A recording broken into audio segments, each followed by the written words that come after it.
నమస్తే అందరికి. ఈరోజు మనం భగవద్గీతలో 4వ అధ్యాయం యొక్క 17వ శ్లోకం గురించి తెలుసుకుందాం.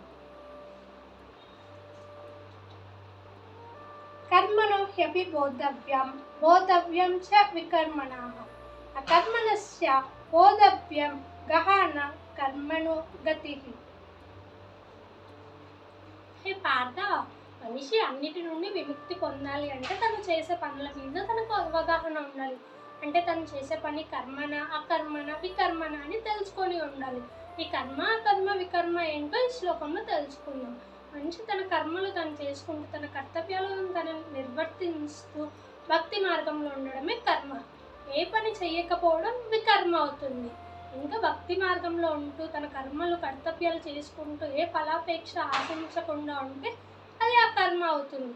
భగవద్గీత మొత్తం కూడా మనల్ని కర్మ వైపు నడిపిస్తూ ఉంటుంది.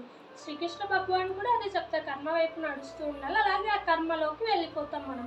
అంటే ఏ ఫలాపేక్ష లేకుండా మన కర్మలు మనం చేసుకునే స్టేజ్కి వస్తాము.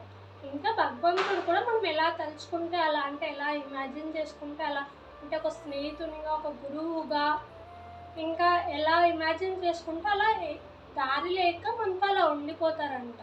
ఈ శ్లోకం నుంచి కర్మ, కర్మ, వికర్మ ఏంటో తెలుసుకున్నాం. ఇంకేమైనా డౌట్ ఉంటే కామెంట్ చేయండి. హరే కృష్ణ.